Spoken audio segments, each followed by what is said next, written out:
going on, sir, inside the jail. Kumbaga, merong...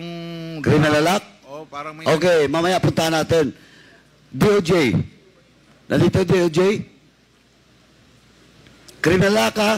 Tandaan mo ha, Colonel Marcos, pag nagkamali ka dito, na nagsisinungaling ka, baka baguhin mo na, I will... Mr. Chair, Yes. with the indulgence of the Honorable Paduano, With the indulgence of Congressman one Paduano. question lang, one question. Yes, Congressman Naakop, you're recognized.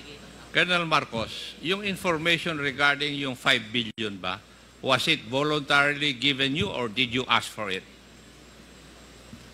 It was voluntarily given to me, sir. Then Because it is mandatory that you recall the names of the two AMLAC. Because that is not appropriate. yes, sir, I will give, sir, the two names, sir. Kami nga, hindi nga namin basta-basta makuha yung kwan kung walang predicate crime eh. I will provide the two names, sir. Yes, Because provide it. Otherwise, I will agree with the Honorable Paduano that you should be cited in contempt. Kasi sinagot mo yung katanungan sa katanungan ni Honorable Rodriguez, Gutierrez kanina. Yes. sir, Ikaw ang nag-volunteer nun na yung kwan ni Mr. Espinosa, ang transaction is worth 5 billion. can I explain a little, sir? Nung binigay po sa akin yung information... Hindi kita tinatanong. Ang tinanong ko lang sa iyo is, did you ask for the details or binolunteer ng AMLAC? It was voluntarily given to me kasi mayroon po silang binigay na documents on the scheme of the money laundering. Nandito po sa cellphone. Yun po ang binigay. Thank you, Honorable Paduano. Chairman, kaya Please proceed. Amlak, is it normal? Kasi kami dito, pag nag-request kami, doon sa asset, freezing of assets, ang daming requirements. But, Colonel Marcos is telling this committee na binigay sa kanya voluntarily that, allegedly, that 5.1 billion asset. And, looking at your records, nandito ngayon hawak ko, and you mentioned it, wala. Di ba? Kaya is it normal, Amlak? Your Honor, for the meeting that Colonel Marcos mentioned, well, it's usual occurrence for us to have coordination meetings with our counterparts, Your Honor.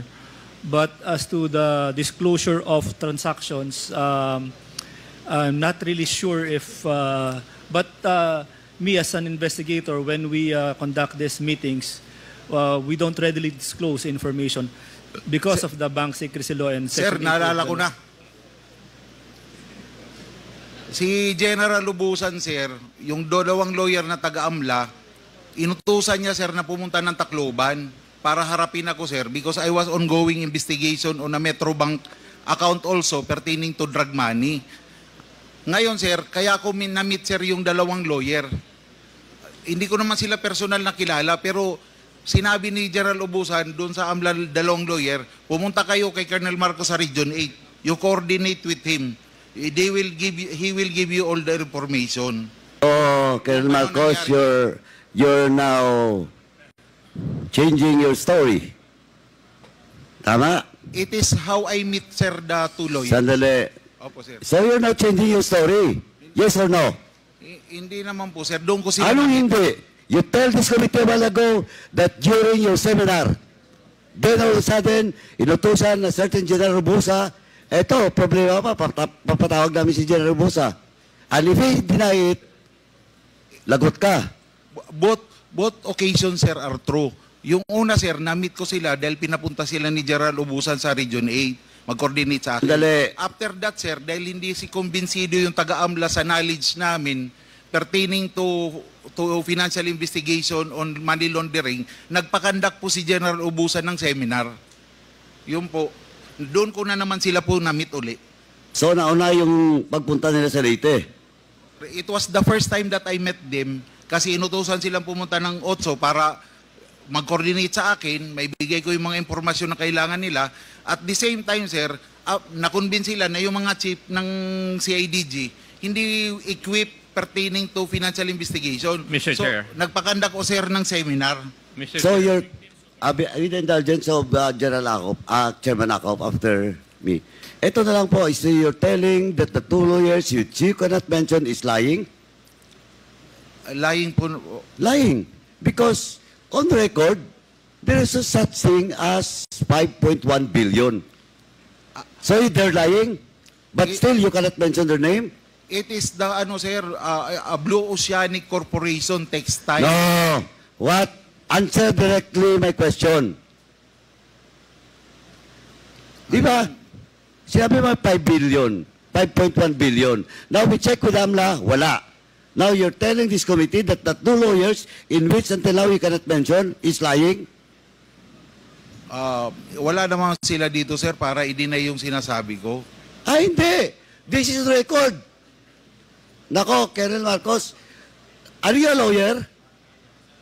Hindi naman po. Oh, wag kang mag-lawyering dito. Hindi po ako nagdo-lawyer. Papalusot ka. I am not a lawyer. Pero hindi ka pwedeng lumusot dito. Sir, it's an honest to goodness information, sir. Wala akong motibo, sir, na... Hindi, kaya nga yung tinatanong ko, kasi kanina hindi naman tinanong sa'yo, ikaw mismo voluntarily, when you are being asked by Kong Rods. Now, hindi mo ma-mention yung pangalan. Now, nandito na yung dokumento, official document. O still, are you insisting? Yung po kasi ang binigay na info sa akin, sir. You cannot produce the name.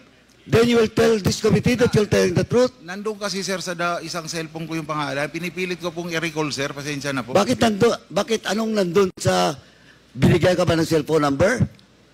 Nirecord ko po yung mga pangalan niya, sir. Or do you have the document, official document, that you were ordered by a certain General Bosa to meet that to AMLAC personnel or lawyers? Tinawagan lang po ako, sir, di O, yun ang problema. Because that instruction is verbal. Oh, verbal, sir. Oh. So, verbal, okay ka? Sir? Okay sa'yo na verbal. Verbal instruction. Bali, tinawagan ako ni General Lubusan na may pupunta sa... Hindi kaya nga eh. Okay sa verbal. Instruction. Na napaka-sensitive. It's all about acid. Nung Espinosa. Oh, they were ongoing investigation noon, sir. Oh, yun yung problema mo, Tony. Ongoing po. Colonel Marcos, yun ang problema mo. Ito i-hold ko muna. Yes, Chairman Acop. Mr. Chair, ang tanong ko lang, sabi mo na naman ngayon, nautusan ka ni General Ubusan, who I presume was the chief of the CIDG then. Yes, sir. Siya ang boss mo. Inutusan o sinabihan ni General Ubusan yung dalawang AMLAC na pumunta sa iyo kasi ikaw ang nakakalam. Tama ba yung pagkarinig ko sa sagot mo? Opo, sir. Tama po, sir. Ano yung bagay na iniimbestiga ng AMLAC? At bakit lumabas doon yung 5.1 billion na sinasabi na financial transaction ni Mr. Kerwin Espinosa? Kasi during that time, sir, I was, dahil ako ang regional chief ng CIDG 8, Sinabi ba nila? Sir? Sinabi ba nila na ang iimbestigahan nila yung financial transaction ni Mr. Kerwin Espinosa? Yes po, sir. Yun ang specific na pakay nila, sir. Ay, mandatory na sabihin mo yung pangalan ng dalawang AMLAC. Opo, sir. Chairman, can I proceed? Thank you, Chairman Acop. Now, you should submit in this committee the names of that two lawyers from AMLAC before we end this hearing. Or else, this committee will be pushed aside to in contempt, Colonel Marcos. Sorry. Sige Is po, it sir. produced? I-recall ko, sir. Now, let me proceed, Mr. Chairman. You mentioned, kaya tinanong kita kanina kung lawyer ka eh. Kasi you mentioned about compelling reasons for the issuance of search warrant. Yes, sir. Oh, matanong nga kita, what is the compelling reason to issue search warrant inside the jail? And it happens not only once, Colonel Marcos, it happens not only once. It happens twice during your time. Yes, sir. Tama? Yes, sir. Twice nangyari. Dalawang beses, dalawa ring tao ang namatay Yes, sir. na mga allegedly drug lords. Opo, sir. Oh, now, please answer, what are those compelling reasons? Kasi nandito taga-DOJ. Tatanungin ko, Yung usually, sir, pag nagkakaroon kami ng application on other areas, hindi doon sa jurisdiction ng judge, sir, na nakakasakop doon sa dapat applyan namin ng search warrant na lugar. Ang isang compelling reason, there is reasonable, this is a valid reason na maaring mag-leak, sir, yung search warrant na ina-apply namin. Yun po yung... okay, valid reason Opo, sir. that you can serve the search warrant. Tama? Bali, pag mag-a-apply po kami, sir, sa isang judge na sasabihin ng judge, o bakit dito kayo nag-a-apply? Eh, may judge man doon sa lugar na yon. Hindi, no, sandali. Opo, sir. Ikaw, Colonel Marcos, ha? Halata ka na. Ang tinatanong ko lang yung compelling reason. Hindi kung saan mo kinuha. Darating tayo dyan mamaya. Opo, sir. Kung saan ka nag-apply, darating tayo mamaya. You answer first. Sa'yo to nagaling eh. Opo, sir. Bali, ano yung pa yung reason, sir? Yung para hindi mag-leak po yung search warrant. Kasi Sorry? pag minsan kasi... You are not, Colonel Marcos, you are not answering my question. Ang sinasagot mo, Colonel Marcos, makinig ka. Ang sinasagot mo, yung reason why, instead of getting search warrant in Leyte, you get your search warrant in Samar. Yun yung sinasagot mo. Di ba? Opo, sir. Mali. Ang tanong ko, what is the compelling reason to issue a search warrant in a government facility, and in this case, a jail under the Bureau of Jail Management and Penology. What is that compelling reason? We have a reason to believe, sir, based on intel reports, that there is collusion between the jail guards. Again, you don't answer my question. Ang tinatanong ko, hindi kung saan ka kumuha ng search warrant. Ang tinatanong ko, yung sinasabi mong compelling reason to issue a search warrant inside a government facility, and in this case, sa jail, under the supervision of the BGMP. O anong compelling reason? May intel report nga kami, sir, na yung mga jail guards is medyo kumbaga patong na, sir, doon sa operation. Dali. Again, yung tinasagot mo sa akin, application of search warrant, pupunta rin tayo doon mamaya. Ang tinatanong ko lang, ano yung sinasabi mong compelling reason for you to ask for search warrant, and the court will issue a search warrant indeed in a government facility, and in this case, jail under the BGMP. Ikaw nagsabi. Because there is a criminal act going on, sir, inside the jail. Kumbaga, mayroong... Criminal act? Oh, parang may... Okay, mamaya punta natin. DOJ. Nandito DOJ? Criminal act ha? Tandaan mo ha, Colonel Marcos, pag nagkamali ka dito, na nagsisinungaling ka, baka baguhin mo na, I will cite you in contempt. DOJ, did you get the question that I raised to Colonel Marcos na defensive siya, umiiwas siya, nasagutin? O what is that compelling reason daw? Is there a compelling reason to issue a search warrant in the jail?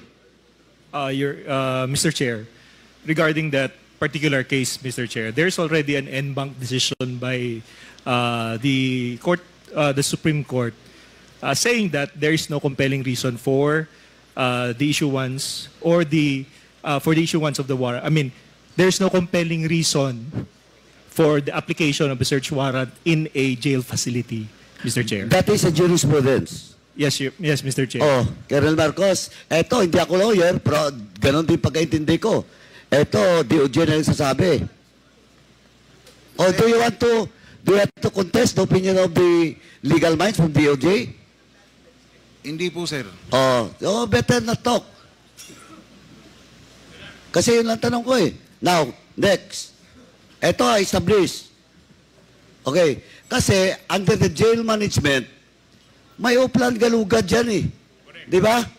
That is the standard operating procedure of the BGMP if indeed there is an information that that jail, particular jail, may illegal na nangyayari sa loob. Oh, you know. I agree, sir. Oh, so you now agree that you cannot supposedly you should not apply a search warrant. That is the opinion of the DOJ.